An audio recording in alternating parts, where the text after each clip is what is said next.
Obviously, the last 3 weeks, last 3 games, truly after the bye week, has been a lot of fun for the offensive line. We talked about this a little bit before we started recording, but it was after a bye week when this all got started. Now you have another bye week. Can this O-line, can the offense, can the rushing game take another step after another off week during the season? So, I definitely think the first bye week was really, really good for us. We had a lot of things we needed to work on the first half of the season. I thought we were able to do that over the first bye week. And then we were able to stack three good games. They weren't perfect, but, that was definitely up to the standard we were expecting to play. So, this last bye week, we knew what we did in the first bye week, and we kind of try to replicate that with, honing in on the details you're messing up in the 3 games to, kind of increase our play going into West Virginia week. So I want to say we did that, and I'm excited to see how we play out of the bye week. I mean, man, how do you go from like kind of where y'all were at production wise through the first few weeks running the football specifically to where you're at now? I mean, y'all are averaging 250 yards rushing the last 3 games, and you've only allowed 3 sacks. Like, what has led to this massive change for y'all? I don't think it was necessarily a massive change. It's the same. It's basically the same guys playing, and I think it was a mindset change. We know that the O-line play we were producing before wasn't acceptable, and we had to do some real self-reflecting, and I think we did that, and we were able to come together as one group, and improve our play as a whole. So yeah. So how do you balance getting complacent with continuing to work? Like, I mean, truthfully, you were talking about it before we got on, but like we get excited talking about the O-line now. And so how do you avoid saying, oh, we're arrived, we're here? Does Coach Miller help you with that? Does your teammate, like, what's the leadership like to avoid that happening?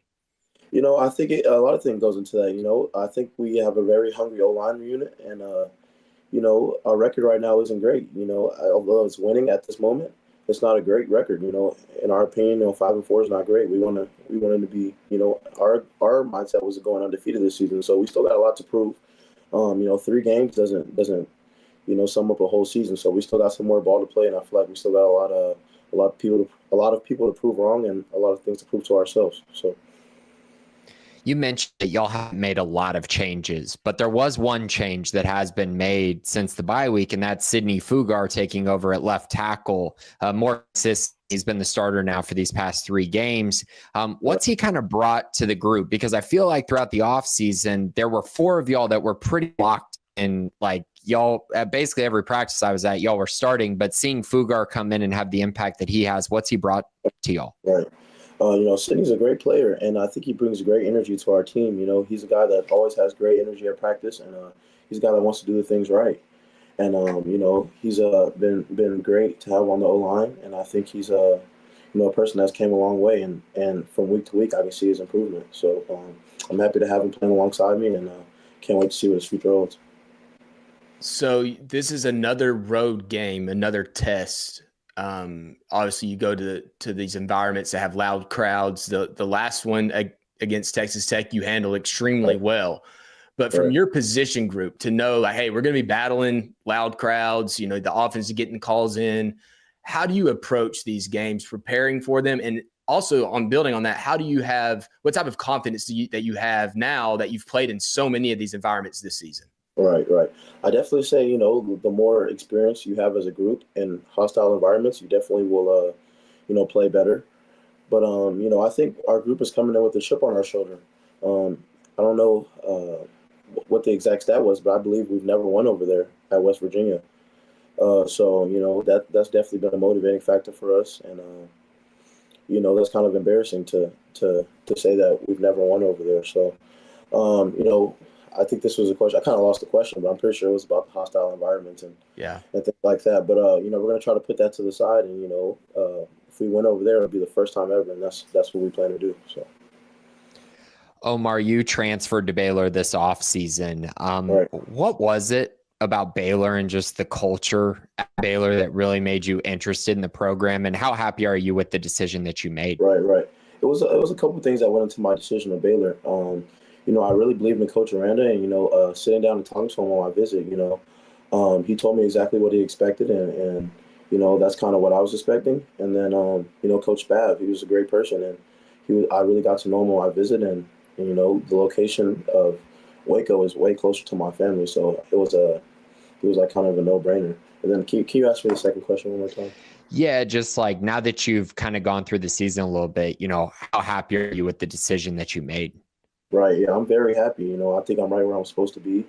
I think I got a group of guys that care about me, and I care about them, and there's nothing I wouldn't do for these guys, and I try every Saturday to go late on the line for them. So I'm happy to be here. What was the biggest adjustment from you moving from the FCS level to the Big 12? Obviously, you got a spring in Right. and learning a new offensive scheme. But now that that's all settled in, once you started football in the fall, started these games, what was the biggest change for you that you had to make sure that you elevated your game? And it might be something that you're still improving on.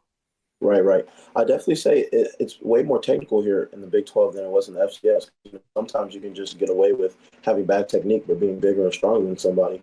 But really, over this, the past spring and this fall camp, and even I'm still working on it. But I've really tried to advance my technique and make sure my hands and body are in the right place so I can dominate on the field and try to recreate the success I've been having. So. What kind of impact do you think Mason Miller has made on your group? What kind of coach is he? Just, talk to me a little bit about what's he doing behind the scenes maybe people aren't seeing on the outside. Right. I think Coach Miller is very, very football savvy, and I think that's the part of our game that he's improved the most. If a guy's moving here, then expect this, or if they're lined up in this, expect this blitz here, and I think that really helped our line a lot. Especially coming off the bye week. But he's a coach that has a lot of energy. He has a lot of energy, but he has a lot of passion for the game. So he's a guy that's definitely respected amongst our group, and I think he's helped us a lot. So I know that I might be misremembering this a little bit, but it feels like you play with an edge. Like you want to get into guys, and you want to. After the plays, there might have been a little bit of extra sometimes with you. I've noticed it. Is that something that you just get more confidence as you're playing that you're going to be able to do this, and not necessarily you, but for anyone, and then you're able to impose your will more often against your opponent, whoever's lined up across from you? Right. I think it's all a mindset thing. If it's a one-on-one block, it's me versus you. In my mind, I think I'm winning every time, and I kind of play with a little bit of swagger, a little bit of chippiness, and I think that's what's needed in a good lineman. Somebody who's not scared to get physical, is not scared to do a little bit extra, not scared to block through the whistle. So, being a leader in this group, I think playing with those things are necessary, and it gets the guys going. So, I think that's something I like to do, and it's something I don't know, you see in my game a lot. So. We all get to see, the starters and the guys that are playing, every single snap and whatnot. But can you kind of talk about some of the young guys that have maybe made big strides through the off season and the season that just maybe impressed you? Right. I'd definitely say Caden Siraki. Both of the Siraki brothers honestly have a lot of talent. And, Caden Siraki is probably one of the best freshman centers I've ever seen. His technique and the way he's able to identify the fronts is like no freshman I've ever seen. So he definitely has a bright future ahead of him.